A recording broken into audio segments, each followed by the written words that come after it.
ఇప్పుడే country delight యాప్ని download చేసుకోండి. Download the country delight app now.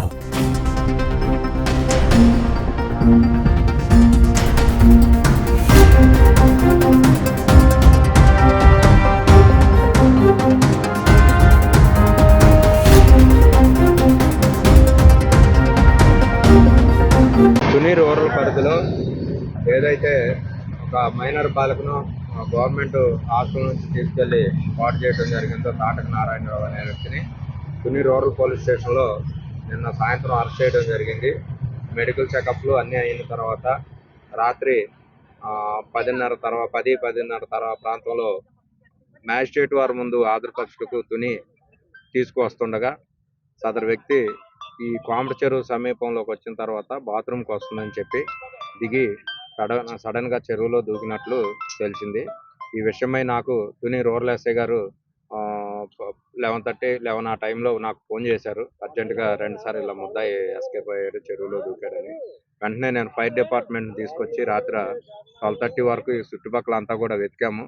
Late night వల్ల లైటింగ్ లేకపోవటం వల్ల ఇక్కడ గాలింపు చర్యలు అనేవి రాత్రి ఆపేయటం జరిగింది. మళ్ళీ ఈరోజు ఆ వ్యక్తి కోసం అతను ఈ చెరువులో దూకాడా, ఇంకేమన్నా బయటకు ఎస్కేప్ అయ్యాడనే దాని మీద చుట్టుపక్కలంతా గాలింపు చర్యలు చేస్తున్నాము.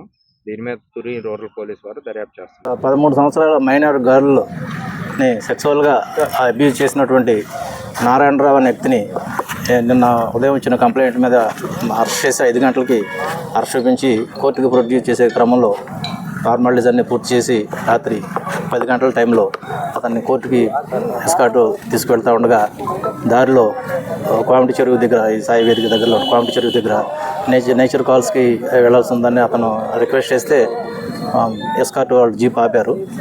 ఆపి అతను లాబరేటరీ కూర్చున్నాడు.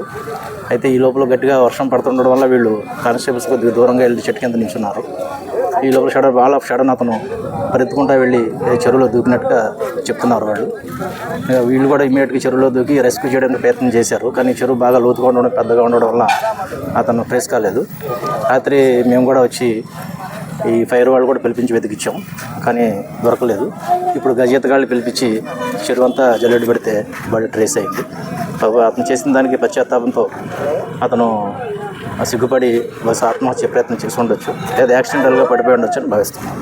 నిన్న సాయంకాలం తునిలో మీడియా సమావేశంలో ఎక్కువ అరెస్ట్ చేసి మీ అందరికీ కూడా తెలియపరిచిన తర్వాత ఆయనకి మెడికల్ ఎగ్జామినేషన్ జరిగిన తర్వాత మళ్ళీ పోలీసుగా తీసుకుని వచ్చాం. రికార్డ్ అంతా తయారైన తర్వాత అరెస్ట్ ఇంటిమేషన్ అది ఇచ్చిన తర్వాత కోర్టుకి ఎస్కార్ట్ ఇచ్చి కోర్టుకి పంపించాం. కోర్టు వారికి కూడా రిక్వెస్ట్ చేసాం, కొద్దిగా లేట్ అయింది రిమాండ్ తీసుకుని, ఎందుకంటే లోకల్గా మేము శాంతి భద్రతలు కానీ మిగిలిన విషయాలు కూడా చూసుకోవాలి కాబట్టి రాత్రి మీద పంపించడం జరిగిన తర్వాత మార్గ మధ్యంలో కోమటి చెరువు ఏదైతే ఉందో అక్కడ ఈ నిందితుడి యొక్క రిక్వెస్ట్ మేరకు వీళ్ళు ఆపారు, బండి ఆపి ఆయనకి సమ్ నేచురల్ కాజాన్ ఉండి లేదా బహిర్భావం ఉండి దానికి అవకాశం ఇచ్చారు. ఇచ్చినప్పుడు మిస్ చేయడని చెప్పేసి వాళ్ళు మాకు తెలియపరిచారు. మరి ఆయన పారిపోయాడా, ఇటువైపు వెళ్ళాడు ఏంటంటే వాళ్ళు ఆ చీకట్లో అయితే గమనించలేదు, శబ్దం అయితే వచ్చిందని చెరువులో అన్నారు.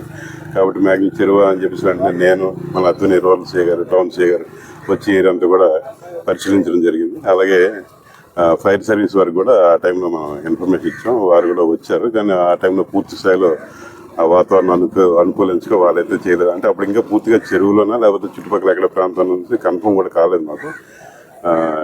ఇప్పుడు ఉదయం వచ్చిన తర్వాత ఈ గజేతగాలు రావడం, వీళ్ళంతా కూడా ఈ సెర్చ్ ఆపరేషన్స్లో బాడీ ట్రేస్ అవడంతో దానికి రాత్రి వాళ్ళు ఏదైతే శబ్దం వచ్చిందని చెప్పారో దీనికి కూడా కరెక్ట్ అని చెప్పి ఇప్పుడు అనిపిస్తుంది.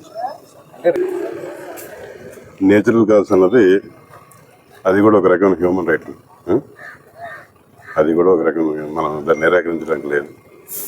మిస్ అయిన టైంలో ఎస్కార్ట్ ఎవరు స్టాఫ్ ఉన్నారండి, తుని రూరల్ స్టాఫ్.